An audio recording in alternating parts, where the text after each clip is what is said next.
Hey y'all, welcome to Lauren de Laguna. I am just waiting on the guest of the night.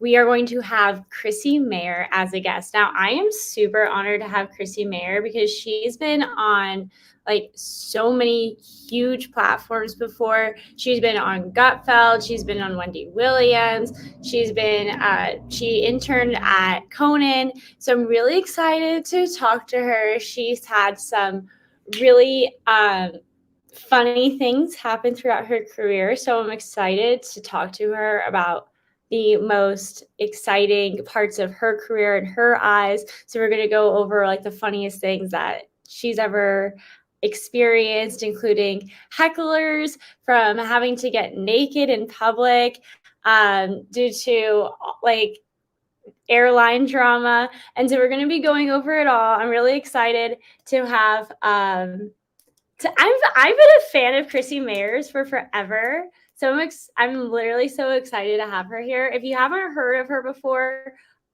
she has a great show called Simcast where she gets a lot of cute girls together, and they talk about dating and comedy. And Lila Hart is a frequent guest, and I love Lila. We've had her husband on this show before to talk about vaccines and stuff.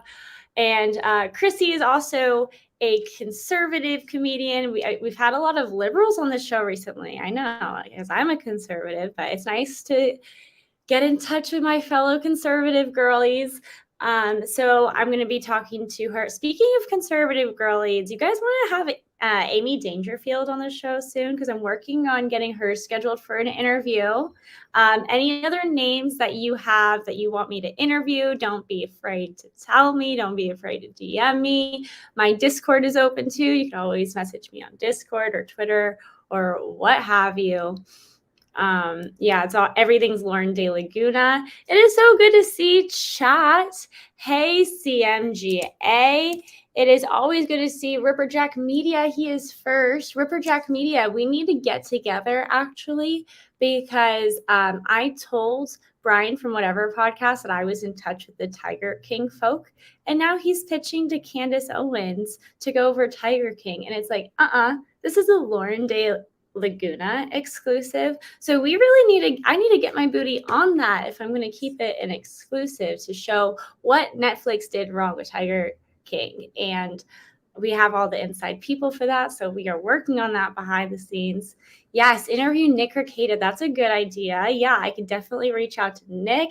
Hey, from Australia, Dan Dalton. We are just waiting on our guest, Chrissie Mayr, who is amazing. If she has been on so many shows. So I just pulled up her appearances: Wendy Williams, Reels, Chris Girthshard, Travel Channel, What Not to Wear. First of all, I flipping loved What Not to Wear. I'm gonna ask her. I wonder if she was one of like the contestants on. Maybe she worked on the show. Hopefully, she worked on the show instead of being one of the contestants. But if she's one of the contestants, I'll have to ask about that. She did part-time with Alex Stein. Not a huge I've personally have beef with Alex Stein, but we're not going to discuss that. Compound Media, Timcast IRL, America's Got Talent, Megyn Kelly Show. Megyn Kelly Show is Megyn Kelly is such a gem. Love Megyn Kelly. Ripper Jack. Sounds good. I'm available. Perfect. See? Brian beat you to the punch on Tiger King. Yeah, I got the deets. I got the numbers. I got the connects. So I'm really excited for this and any other interviews you guys want to hear. Candace Owens has no credibility, and I'm an independent conservative. I am currently in San Francisco right now at the EAC conference. So like Martin Shkreli, has this. I don't know if he's the founder, but he's involved in effective acceleration for AI, how to mold AI into the most beneficial way for society.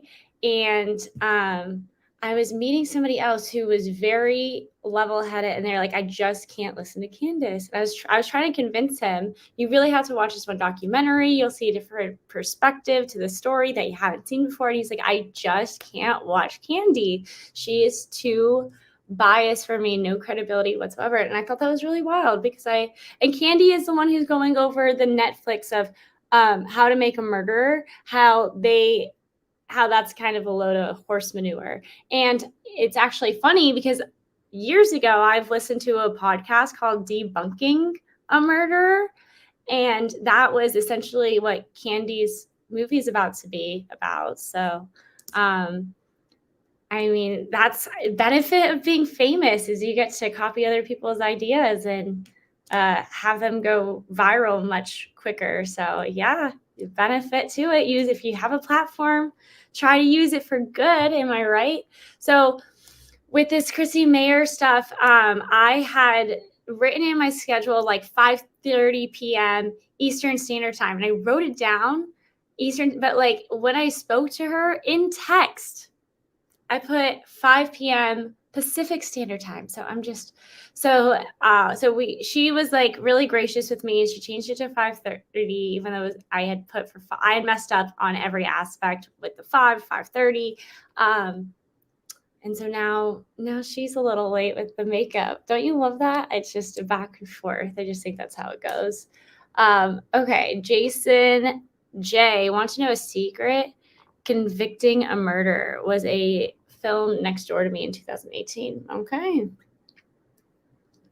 Convicting. Okay, I don't think I've seen that movie, Convicting a Murder. Alrighty, well, I will have to check it out.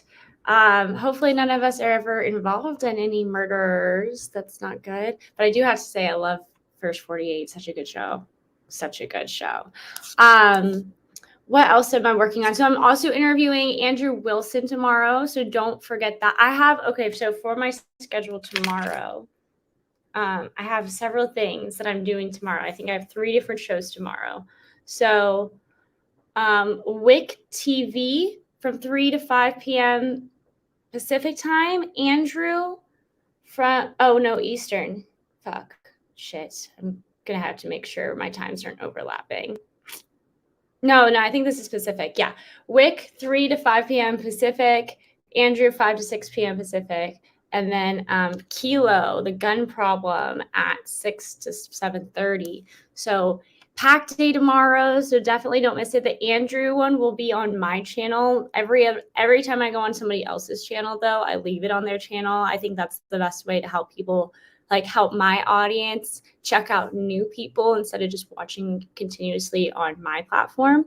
That's why I don't usually just stream. Like if I'm on like Destiny's Show, I'm not just gonna like stream myself on here, or if I'm on Tomfoolery or any of those others. So you have to go check out. I should start posting though.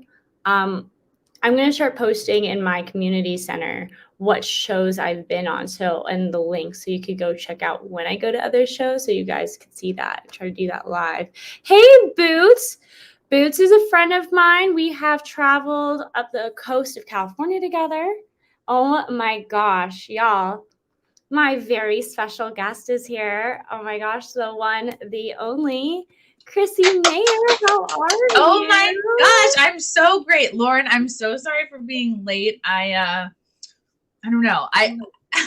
We were like originally gonna do 5, and then I was like, oh, it's 5:30, and then I was like, oh, that's 45 minutes from now. But in my head, I just was like 5:45. So anyway, I'm so sorry.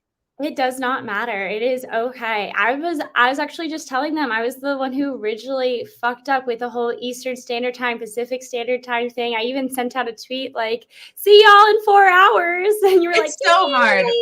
30 minutes, right? I was like, it's hard to, yeah, it's almost impossible to keep track of all the time zones. Like I feel like such an idiot. I'm always like about 3 times a week Googling like, what is PST to EST? I should just like make a note. I should just like write it on the wall like a child. We should all operate on Zulu time.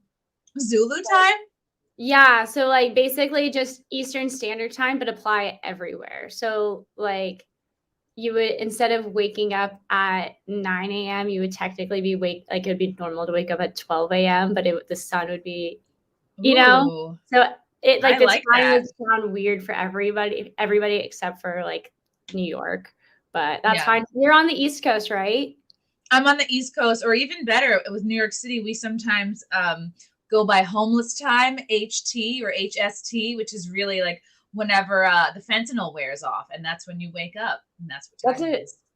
I haven't tried that yet, but it sounds like a decent system.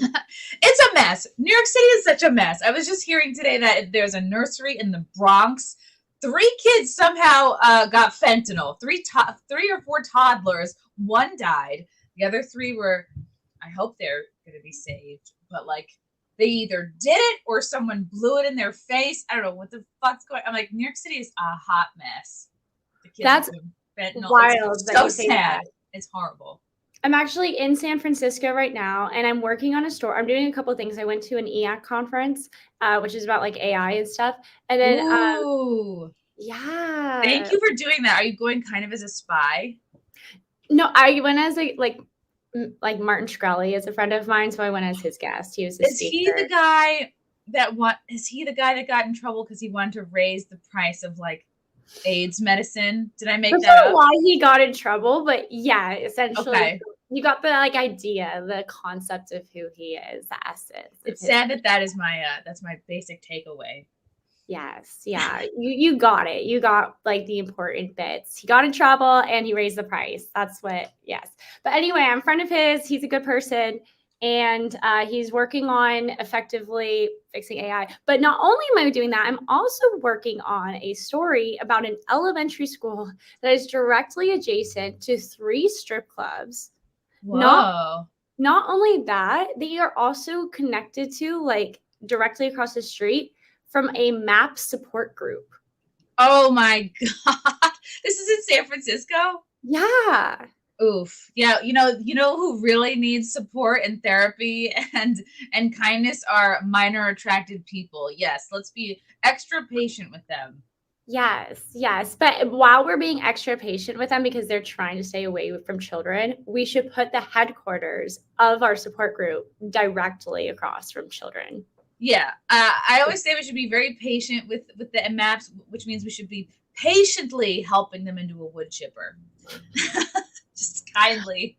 I do laugh, but I've been like debating a lot of liberals on that idea, and they're like, there's a difference between, but we don't want to go into that in YouTube, but they're like, convinced that that's the way to actually cause more of the problem that you need. I love the debate. It's actually really sad that we can't have this conversation on YouTube without worry of censorship, and you're the queen of censorship. I am. It really is more of a Rumble conversation, but luckily, let the market decide. If it gets to a point where YouTube just does too much, it's only going to help Rumble, and they're getting better and better. They're working out all their kinks as the months go along. So we'll see who wins.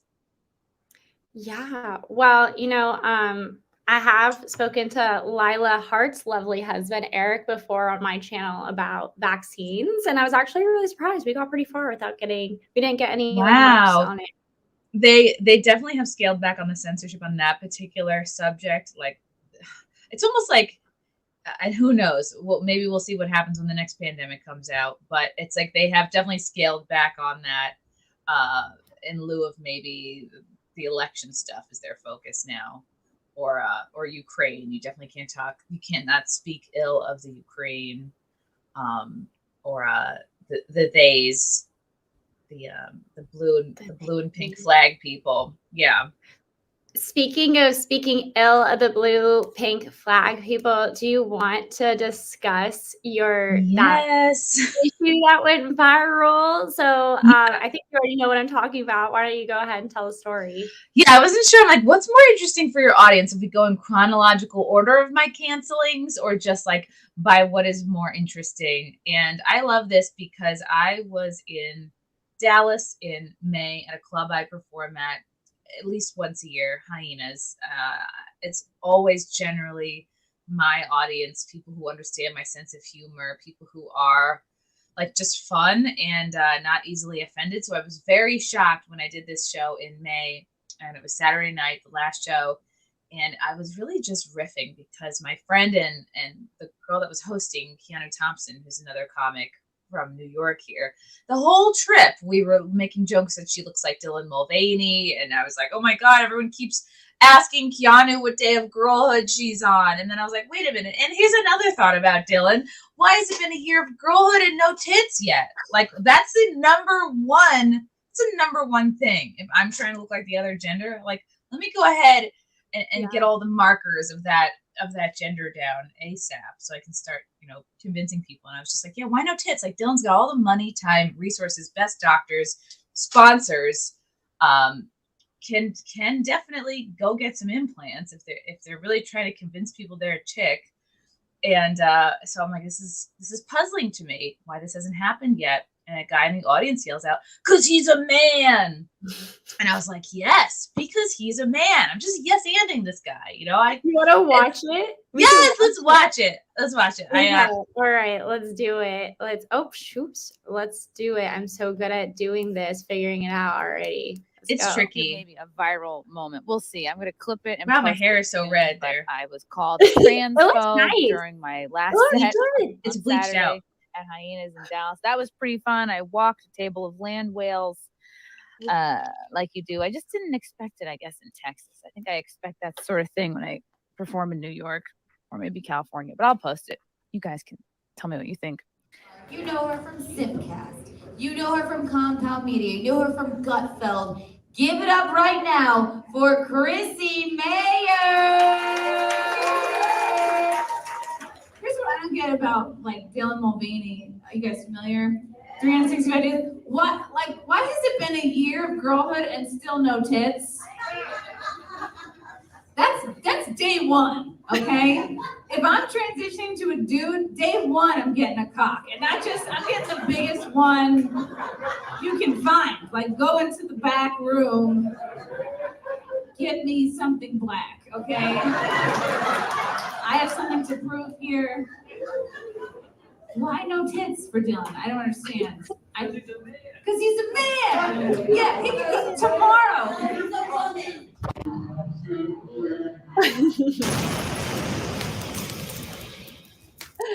Your editor needs a raise. I'm sorry. Do you edit? No, God, no. I could never do this. This is so funny. What came after that? I think it'll provide a little more context for how it went. We have one of those.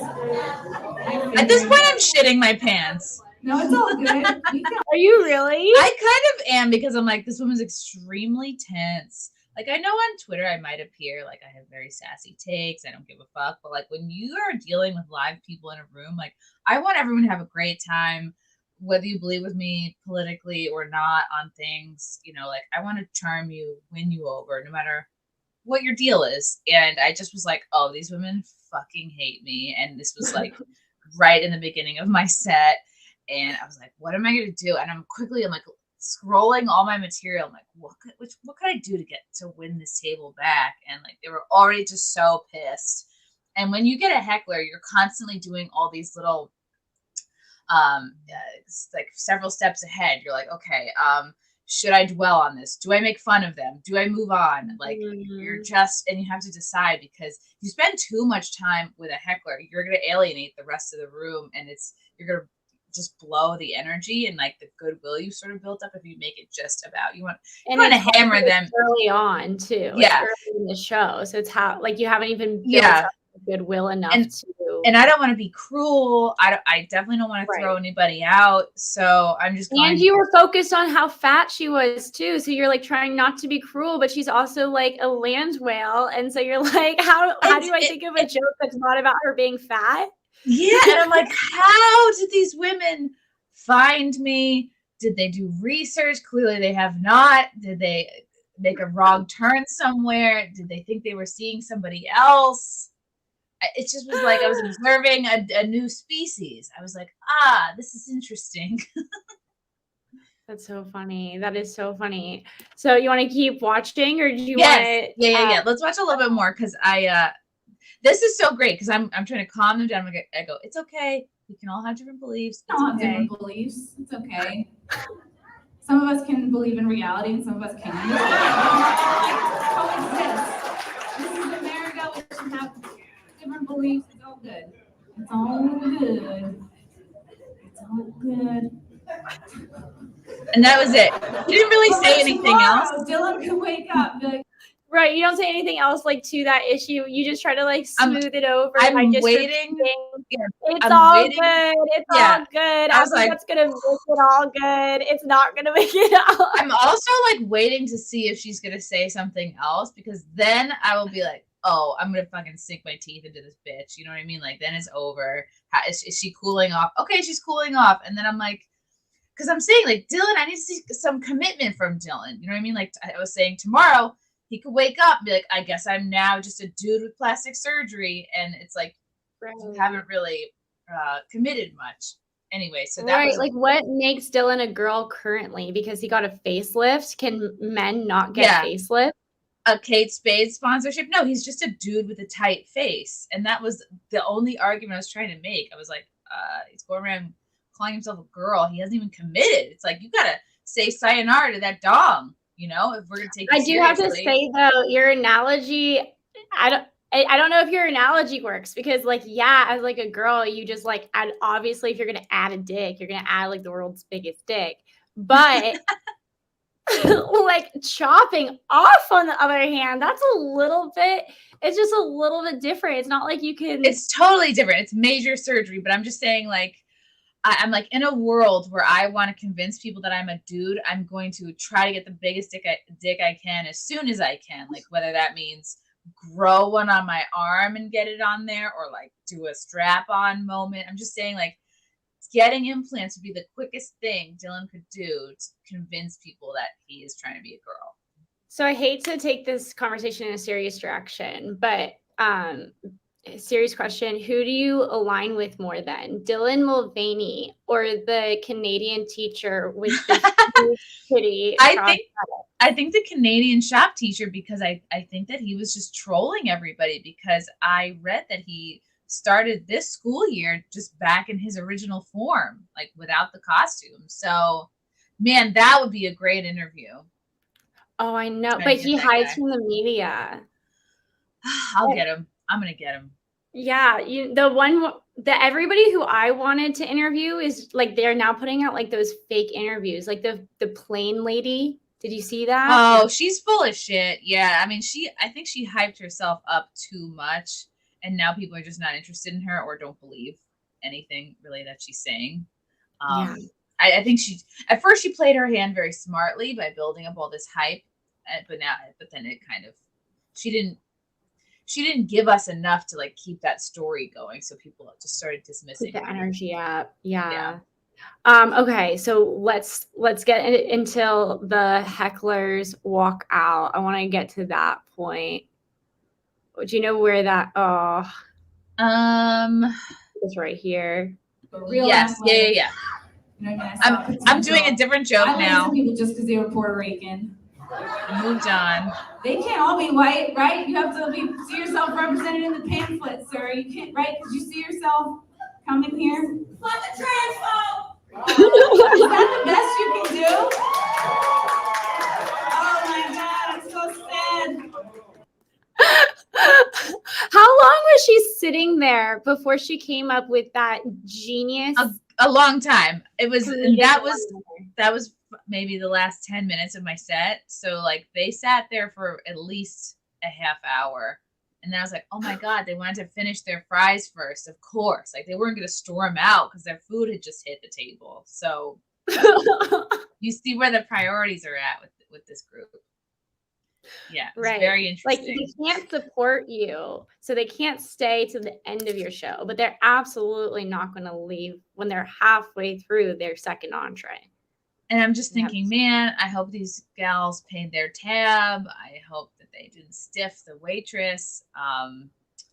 So as long as they paid their tab, like they can say whatever they want to me. Like I don't, if you're not comfortable with people interrupting your show, then you shouldn't do stand up. Like it's gonna happen. So yeah, they don't really seem like the type to dine and dash, because they don't really seem like the type to dash. But correct. At the dining, they'll definitely always do, but the dashing, dining, yeah, the dashing is a little bit harder.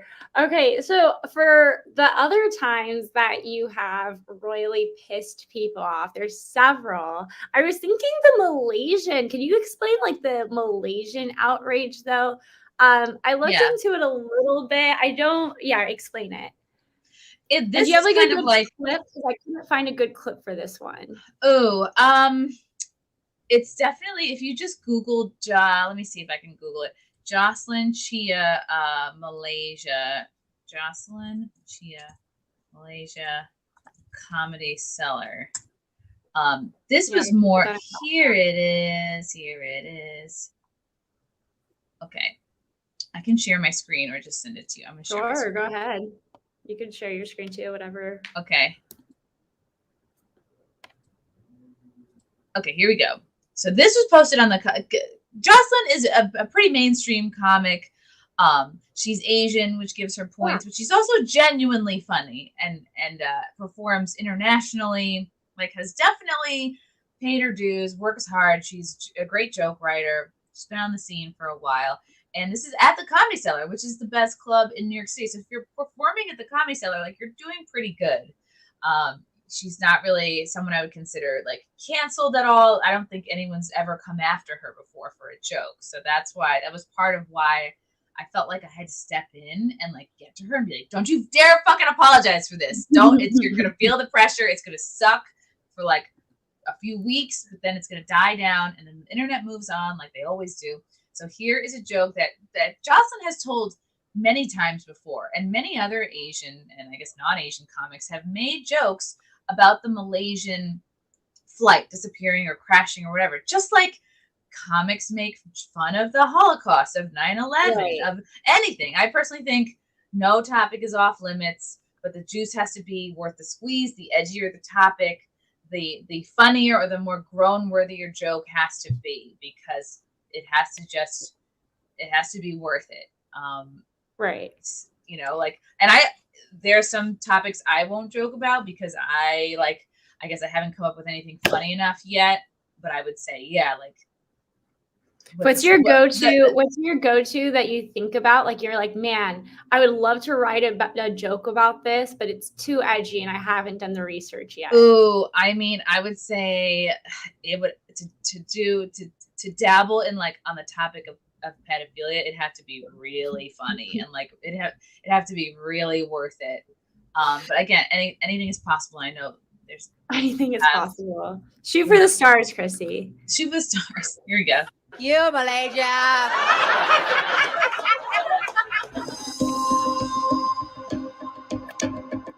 Did they not really show her?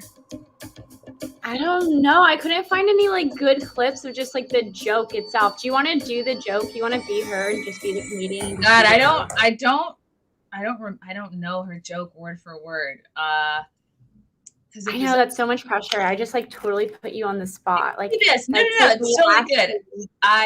Let's see if TMZ has it. Or after we here we go. Independence from the British, this is we were a struggling little nation.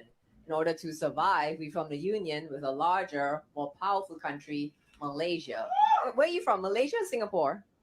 Malaysia. Okay, yeah. You assholes. When my prime minister went on TV to announce that you guys had dumped us, he cried because he thought we're not going to survive without you. But then 40 years later, we became a first world country. And you guys, Malaysia, what are you now? Still a developing country. Oh, boo. You, Malaysia. Isn't that the best breakup revenge? Now Malaysia, y'all trying to come around like, hey, Singapore, you're looking good lah. And we're like, I know, but why haven't you visited me in 40 years? And you're like, oh yeah, I tried, but you know, my airplanes cannot fly. Airlines going missing, not funny, huh? Some jokes don't land. This joke kills in Singapore. I get paid. Yo. And so this is like a very tight joke. She's got great presence. And so this came out, I think the Comedy Cellar posted it on either their Twitter or one of their social medias. And within 24 hours, they got like thousands of 1-star reviews, like which wrecked their shit. And they took it down. I think Jocelyn maybe reposted it at one point. And at that point, like Jocelyn wasn't on Twitter. And I was like, oh my God. Oh, I'm not going through my mic? Okay. Oh, shoot. Let me check on that. Okay, it should be better now. Let's see. Okay. I thought you sounded okay. I saw some people saying that you should be closer to the mic, but I was like, I can hear her just fine. Okay, I was on the wrong So- setting. It should be much better now. Anyway, so I see this joke. Okay, I know Jocelyn. I was like, okay, she better not fucking apologize. So I immediately like quote tweet it. I go, this is a great joke. Jocelyn, do not apologize. Like this is not even that people have touched on this topic before. And I just don't ever think a comedian should apologize for a joke. If you meant it in the spirit of making people laugh, why should you apologize for that? If it's not ill and then you can get into different rules. Like if you're doing a roast, then it's like, okay, maybe it is ill-intentioned, but it is for a laugh. It's slightly different rules on a roast. But I couldn't tweet at her. I'm like, she doesn't have a Twitter. And then I saw maybe in the next couple of days, her Instagram disappeared. And I was like, I hope she's not deleting her social media, like out of fear. But it turns out she was on vacation at the time and she just like was not looking at it at all. So I was really trying to reach out to her because I was like, and at that time, there were the leader of either Singapore or Malaysia apologized like to the country. Like they got involved in a way that is ridiculous. Wait, on behalf of that joke? I think so. They were like, we want to apologize to the whole country. And then they somehow wanted to get Interpol involved, like try to arrest her internationally over it. Like insane. This is insane. But you look at certain European countries have like very shitty, flimsy free speech laws or lack of free speech laws. Like in fact, there's a woman in Finland right now, I think having to go to court for like hate speech over simply just quoting the Bible, a Bible verse, like at a church where they hosted a like LGBT event where it specifically says like, no, don't lay with somebody of the same sex or whatever. And there's man shall not lay with man like he lay like man shall not lay with a man the way he lays with woman. I think that's right. And there was a comedian out of Canada, I think named Mike Ward, who in 2021 it went all the way to the Supreme Court. I think in the UK, he made fun of this special needs like celebrity singer, and it cost him like tens of thousands of dollars. He eventually won, but not after spending a butt load of money. On so court fees. Yeah. So the rules in other countries are really terrible when it comes to free speech and comedy. And that's why I feel like it's so important as American comedians to like push it as hard as you can, because we're kind of the leader and stand-up is one of the last places for free speech. And at this point, just honesty. Everywhere we look, our phones, the radio, the TV, it's propaganda everywhere. And so some people just come to a comedy show just to hear a true thing. That's why in that heckler clip, just the moment of me saying some of us can believe in reality and some of us can't. That's not funny. That's not a joke. That's just me saying what I think is a true thing. And then that gets a huge reaction because people are just like craving, like, yes, finally. Okay. Like to the degree that you can say the things that everyone's thinking and some people are afraid to say out loud is the degree to which you can like really connect with an audience. And at this point in time, it's not always necessarily about, of course, being funny absolutely helps. But I mean, sometimes you can just get up there most of the time. Yeah, sometimes you can just get up there and say shit that's true, and people are like, "Oh my god," So yeah, but you do try to avoid the claps and go for the laughs, right? I mean, you can control how people react. Some people groan more than they laugh on a joke. I like a visceral reaction, and there's a difference between like clapping in agreement and like clapter, which is like I'm clapping because I want everyone to see me clapping at the right thing. And if you watch like Hannah Gatsby's specials, that the response she gets from the crowd is clapter, because it's more the audience is overly way too aware of themselves, and it's more like they're not connecting with the performer. It's more like, oh, I want the other audience members to see that I am approving of this message. Huh. What an interesting concept. And like, do you feel like your like certain comedians get certain types of audience members that react a certain way versus other types of comedians? I mean, you'd have to For imagine there's sure. like vulgar comedians and non-vulgar. First, getting engaged and how much you're supposed to spend on an engagement ring. And I'm sort of asking the crowd, I'm like, what's the old saying that the guy needs to spend 3 months of whatever the girl would have made on OnlyFans? You know what I mean? To me, that's like a little bit more of like, okay, that's if I were gonna, color code all my jokes, I would say like, okay, that reminds me of like Chrissie from college, a little bit more like, I don't need a man. I can do everything myself. I can go on OnlyFans. I've never done it, but so I have jokes that are written in slightly different parts from different parts of my personality. And I've also had people come to my shows that are like, wow, I expected your show to be a way more political.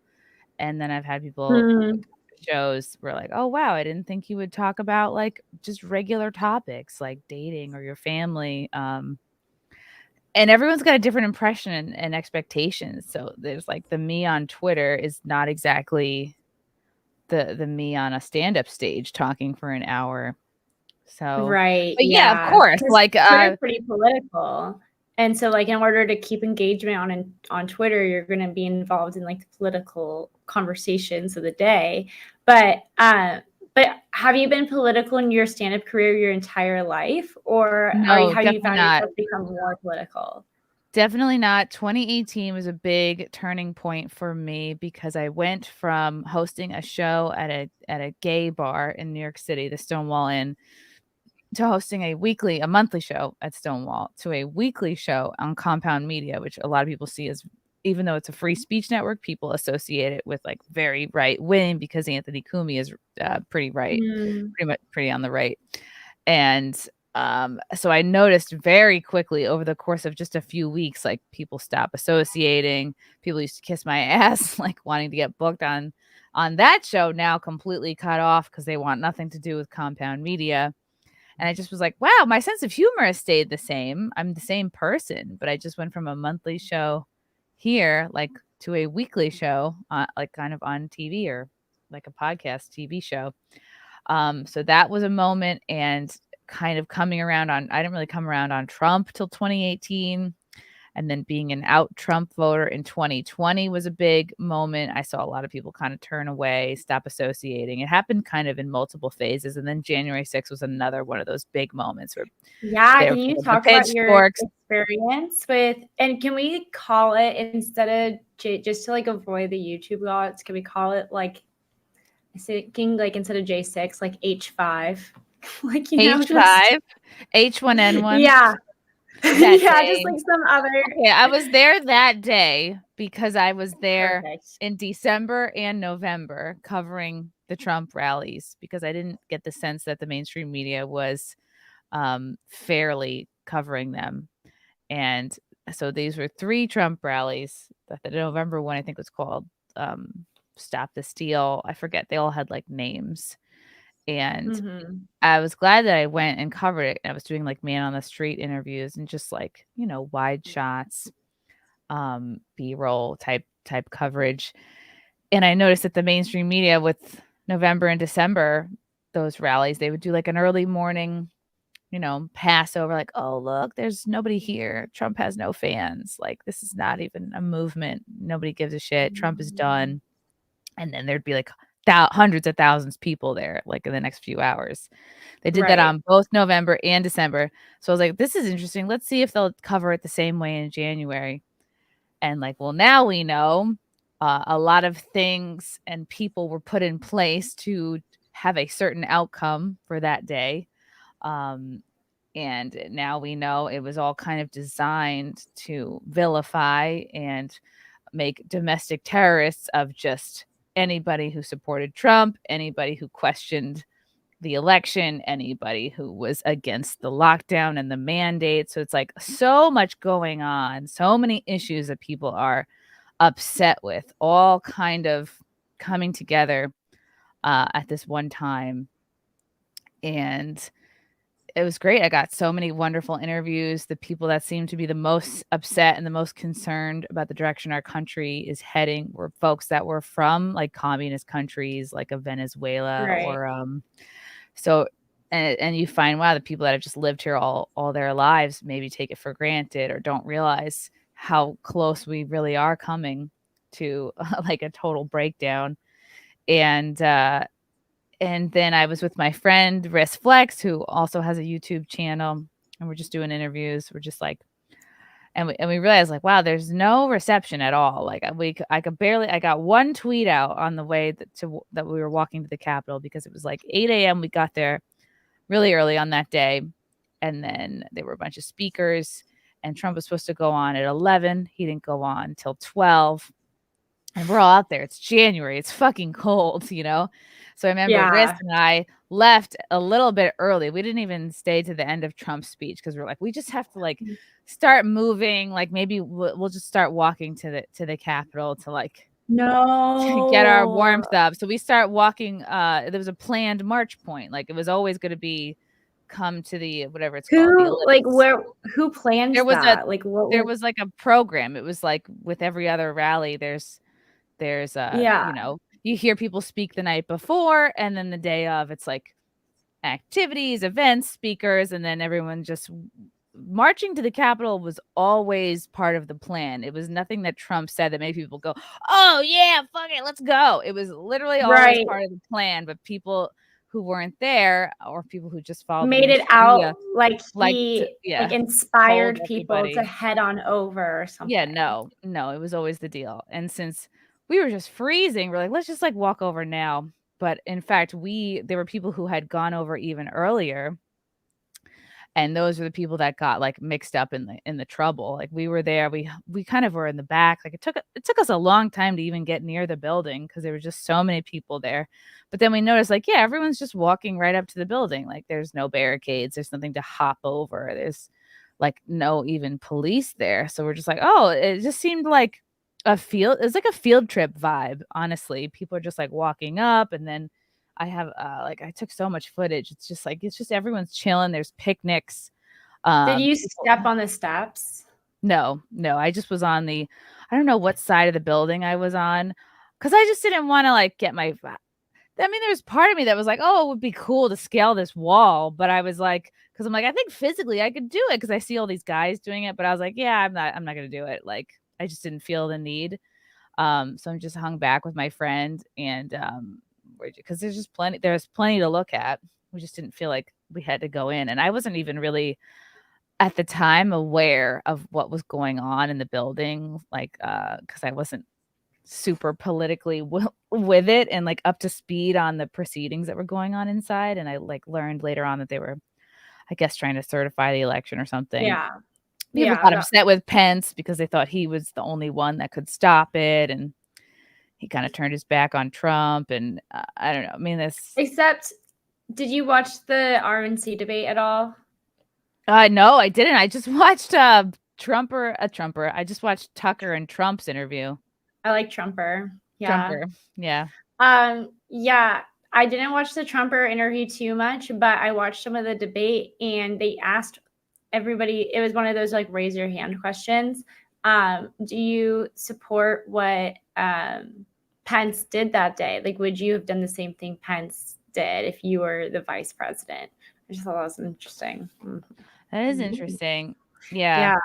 I was just more there to see like the people and talk to the people and see why people were there and what they were fired up about. You know, I didn't feel the need like I need to go in and raise hell. Like it took me a while to even realize like that's what people were doing. Like at first I thought people were just climbing up this wall to like get a better view, to like get a better picture, to just like, hey, it's fun, let's go up there. I was just like, oh, all right, this is just what people do.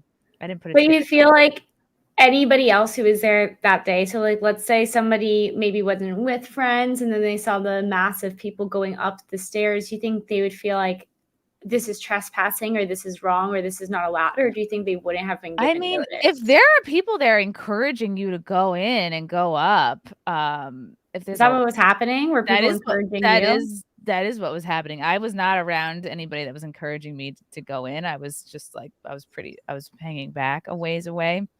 I was by where they set up for the inauguration, and we were actually talking to this guy who worked in construction at the Capitol, and he was explaining to us how it wasn't going to be a public inauguration, that it was just invite only, which was very new and hadn't been done before. And we're like, oh, that's kind of sus. And that, wait, hold on, that was decided before January 6th. So like technically, yeah, because you yeah, had, they were wait, were 'cause I already thought they said setting. that they did that because No, of I mean, January 6th. no, we were there. We spoke with the guy who was like working in construction, or he worked at the Capitol, because there was a little kind of like office, if you can imagine, like almost like a little trailer, like a temporary office, like, trailer. People were going in there because it was freezing and to charge their Yeah. phones. And there was a guy in there who was a worker, and he was explaining to us, like, yeah, like everything is set, like it's an invite only inauguration, and they were like Did he already say setting up why? Was for it it. like a COVID? Was it COVID? Was that the rationale I don't behind know. it? To me, I'm just like, oh, that sounds like something you do when you're more installing somebody rather than Yeah, just right. inaugurating. So it's just that they wanted to avoid just they wanted as few people there as possible, it seemed. But yeah, of course, the easy thing would be to blame COVID. But it's like you're out. And I don't know. Anyway, How did, I thought it was interesting to talk to that guy. And yeah. then I was able to get just one tweet out, like, hey, on the way to the Capitol, like, no big deal. Like, this is all. And I didn't think there was anything wrong with saying that, because it was part of the program. It was part of the schedule. Yeah, it was like But the plan all along. yeah, and it's just like it's like just not a big deal. I didn't send that out thinking I'm a badass. It's just like, oh no, this is what we're doing today. It's like any other group of people that have gone to the Capitol for various reasons. I mean, like, look at what the Pink Pussy Hat crew and the BLM folks have done. Like, they straight up almost fucking burned down the White House just a few months earlier. But no, regular Americans get thrown in prison for 20 plus years just for wandering in. What's up, Legal Vices? Anyway, so Yeah. the point on, is I'm getting back to the comedy community relevance here. A woman that produced shows in Brooklyn. Like, I had a kind of good working relationship with her, I thought. She sent out this tweet. She quote tweeted me, like, I don't know what the comics in LA are doing, but in New York, they're storming the Capitol. And the fact that she used my tweet to kind of virtue signal was a big moment for me, because I'm like, oh, wow. Like, it made me realize how people saw the day and anybody who was there. And it made me realize, like, oh, wow, you're basically using this to like step on my head and shame me, I guess. And then later you consider her a good working relationship prior to that? She books this show in New York called Stick or Treat every year. I don't know if they still do it. It was at the Knitting Factory in Brooklyn, and it's an impression show. So you go on and you do an impression of like a more famous comic or a performer. Like, people do Pee Wee Herman, people do Seinfeld. I had done that very year, I had done Michelle Wolf. So I was like, just a couple months earlier, I had worked with this woman. And I was like, wow, it was really shocking for me to see her do that. And it was very eye-opening. And then later on, I realized there had been a random group of people who were reaching out to all my Facebook friends saying, hey, I don't know if you know this, but Chrissie Mayr was there that day. No. You should probably unfriend her. But didn't you like film this, and wasn't it all public anyway? So like, why are they announcing this as though it's... Well, they used it as they wanted to shame and vilify anybody who was there that day, because that was the mainstream media's marching orders. And soon enough after that, I saw like, let's make a list of all the comics who were at the Capitol that day, so we can never book them again. Like, it was fucking ridiculous. And it really it was another eye-opening moment, because you realize people who say they're your friends, but it's like, you're not my friend if you're gonna unfriend me because some random person asked you to. The thing to do would be to message me and be like, hey, I guess I'm not clear about what that day was all about. I don't know. It looks like it was pretty crazy. Why don't you tell me why you were there? Even that kind of a message I would appreciate more than just like a straight up unfriending. But that was, a symptom of the time. People were very afraid of like, being canceled by But association. you've worked in media for years, so like you've worked among media types for years, so you're not used to like a little bit of that backstabbing shallowness for the clout. Well, not really, because at that time, I didn't see the link between comedy and sort of Hollywood I just thought, oh, we're all performers. We all have a message. We're all for free speech. And then you realize like, oh, it's very political. It's very much about relationships. It's like, ooh, who do you vote for? What side do you want? Do you have the right opinions? I learned very quickly I had the wrong opinions. That sucks. Yeah. No, you're awesome. You've been one of my favorite comedians for forever. That sucks though, the H5 thing.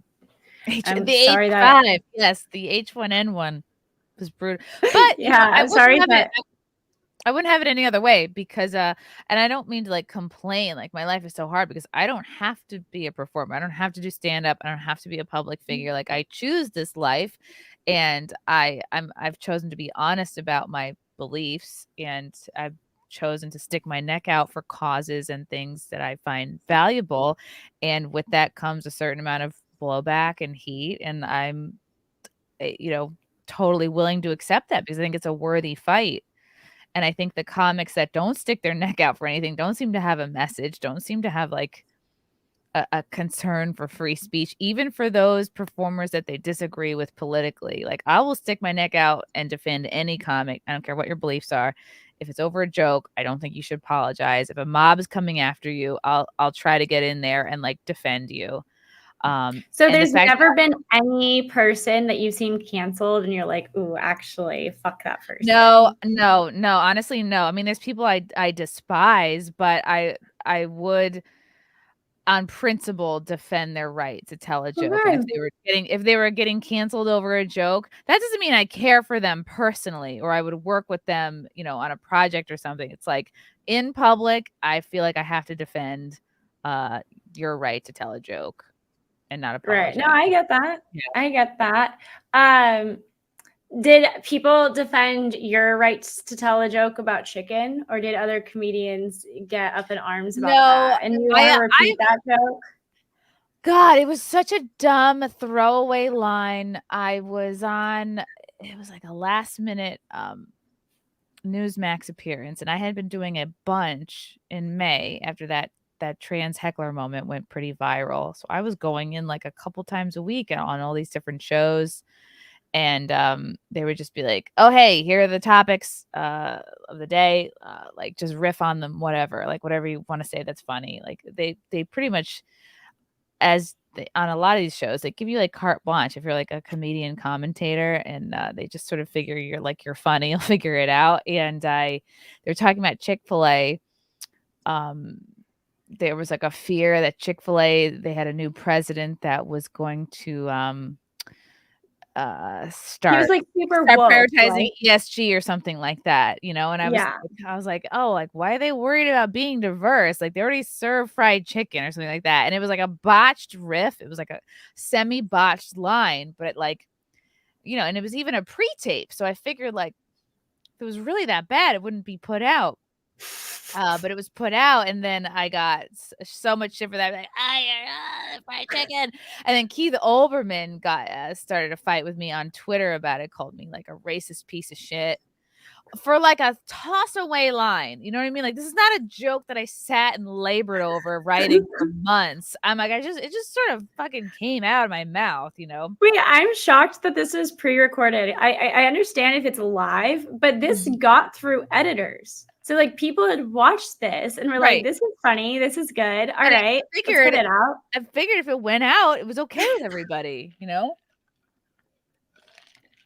That's not your fault. But, and I'm sorry. It's like I want to make people happy. It's like, I'm happy to get notes. I'm happy to like make slight adjustments, like every job is different. Every like comedy job is different, like sometimes you're doing a roast, sometimes you're doing news commentary, sometimes you're doing a podcast, sometimes you're doing a character, right? That doesn't mean you're censoring yourself. That means you're slightly changing like the delivery of what you're doing for the specific, job. So I would have been fine if they were like, focus on this, don't talk about this, like, but no notes were given. And I just figured, okay, I guess it's all good. So let's read this super chat really quick from Laughing Dogs. Thanks for the $20. I'm used to being around mostly are unstable liberal women every day. So having a couple of pretty smart gals to listen to today is a pretty nice treat. Thank you. Well, yeah, thanks for being here. And thank you, Chrissie, for being here. Thanks. Appreciate it. I forget where I first saw you. Maybe it was Gutfeld, but I've been following you ever since. It's pretty fun. Can you like tell me about your career, where you started? And as I've been doing research for this interview, I didn't know you were on Wendy Williams. Can you tell me about, and also What Not to Wear? What did you do on What Not to Wear? Oh God, I think that was just for What Not to Wear. I might have just been maybe I was in the background. No, I think we shot it in I think Madison Square Park near NYU, and it was, I don't know, I had to like run up to somebody, like it was my job to like run up to the person, the celebrity that was being I guess like outed, or like oh, like we're gonna run up to this celebrity and like be like, oh my God, I'm such a fan. And then all of a sudden the two hosts of What Not to Wear go, oh my God, we're taking you in, we're giving you a makeover. So I just was like a sort of like helping role there. It wasn't like they were giving me the makeover.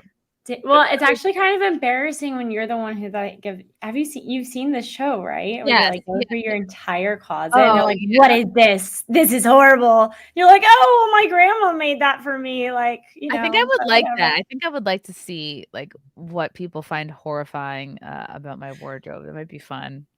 Yeah, like what if it's like that shirt that you've worn like on Fox 100 times and like your go-to shirt, the one you're like, this is what makes me look best. And they're like, you see this is exactly what you should not be wearing. This is complete trash. No, okay. So tell me what you did on Wendy Williams. And Wendy Williams, there was a segment called Street Talk where it looked like that random people were being approached on the street to be asked their thoughts on like the topics of the day or like the trending celebrity of the day, but it wasn't random. Like these jokes are pre-written. We would get our topics, I don't know, a couple days in advance, and it would be like Justin Bieber is going through a breakup or whatever. Boom. And then you write your best 5-10 jokes on that, and then you run them all, like you shoot them all, and then the producers decide like what gets cut, what stays. So it's basically like it's like practice writing really monologue jokes, and that was like one of my first sort of credits in comedy. That was like maybe in the 2010s. I think I got that just a couple years into comedy because I started like 2010, 2011. That's awesome. That's really awesome. Before that, it was so great. Yeah, I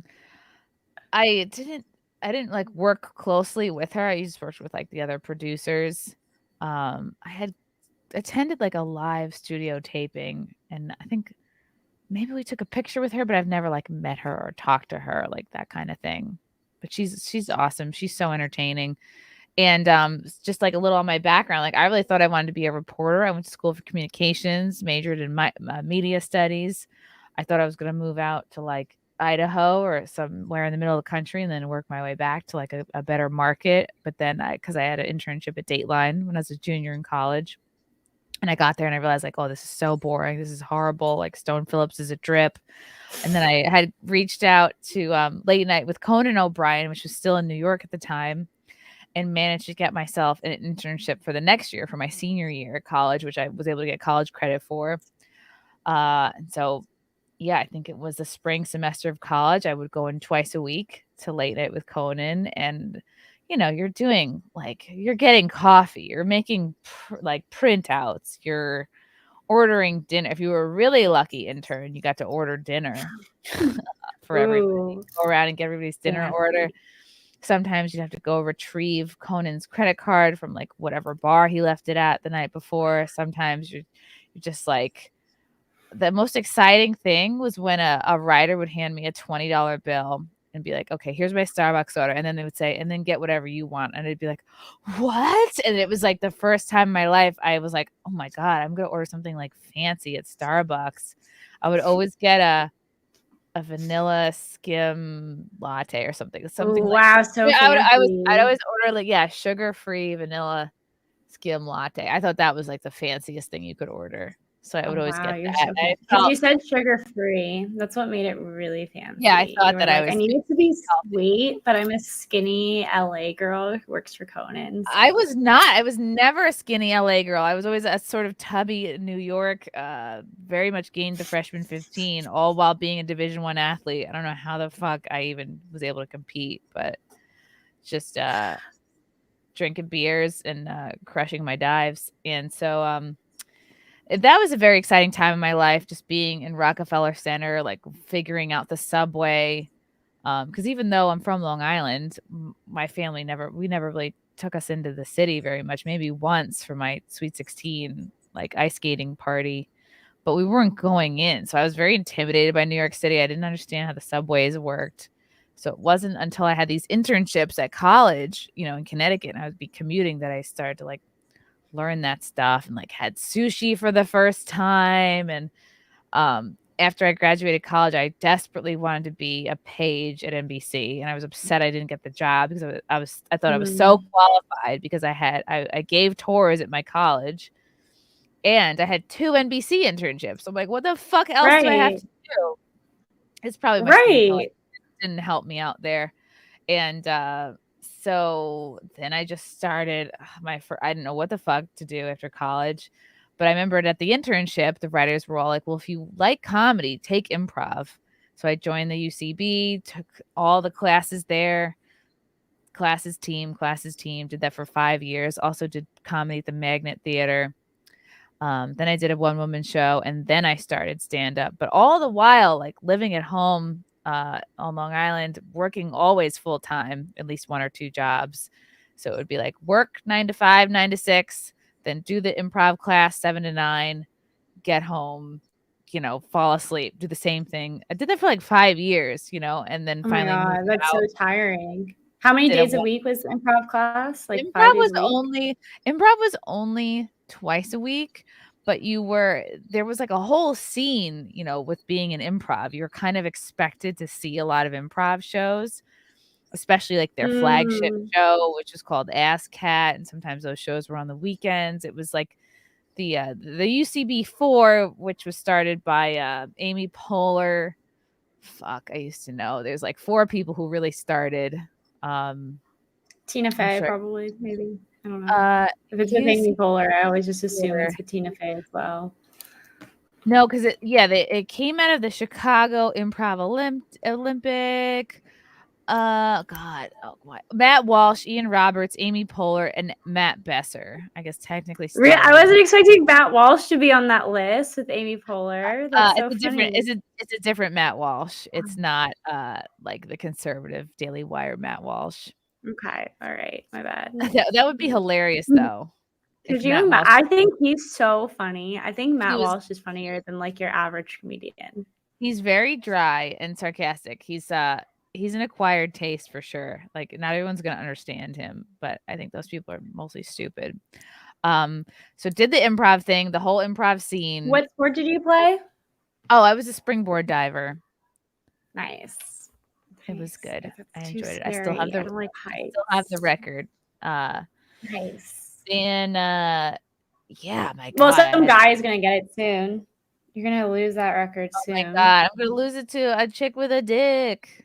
You will. You will. That's gonna make such great stand up for you, though. When that happens, it's gonna make some pretty good material for you. I'll be I had a good run, but I'm no man. I worked at Radio City Music Hall giving tours. I worked at a bunch of different advertising agencies. I've had like every kind of assistant job. I worked at a talent agent who specifically managed news reporters. So kind of like met and talked to a lot of, this guy managed like Campbell Brown, Lori Doone, like a lot of people who are still working. That was kind of exciting. And I worked at a hedge fund. I worked at an all boys prep school on the Upper East Side. I worked one job. I just was I like, have to stop you. First of all, what were you doing at the prep school? honestly, the way I would get jobs would be just through headhunters. Like I didn't really I know that's kind of an old school move, but you lose a job, you get fired, you're like, fuck, rent is due. Like, what do you got, guys? And I would just kind of be, every year, every couple of years in the headhunter's office, like, what do you got for me? I was like willing to kind of like work wherever. So they just happened to be looking for like an admissions assistant. And I was like, Okay. yeah, I'll work there. Sure. I'll it's basically like an admin job. But What was the hedge fund like? it was exciting because it was pre-2008 economic collapse. In fact, I was working there right as that was happening. I think I got the job like right before. And it was interesting to compare like before and after the financial basically downturn, because our Christmas trip was wild. It was a hedge fund that had an office in New York and in London. And the hedge fund manager flew out both offices to the Four Seasons in Puerto Rico, where we stayed for a night. And then they chartered a private yacht around the British Virgin Gorda Islands. Wow. For a couple of days, then came back, and then it was like a 4-day weekend type trip. It was like whirlwind. It was nuts. Everyone was getting fucking hammered. They're jumping off the yacht in their fucking suits. Like it was a wild time. Like it was fun to watch. I remember at the time, like I could have invited my boyfriend to the trip, and I was like, I don't think I like him that much. Like, I don't think I get to my room, there's like champagne chilling in my room. I had like never seen anything like this. Like, and I felt like a lot of my random jobs took me to places and gave me experiences that I never would have had I just been pursuing like a very specific like media track. You know what I mean? Like, I'm definitely gonna work in media, or I'm definitely gonna work in TV. Like I worked fucking whoever would hire me. I was temping for NYU a bunch. I had this one job where I would physically make wires for a production company for Fashion Week that was like in a windowless room for like 8 hours a day. So you were a sweatshop worker? I was, but that shit gives you character.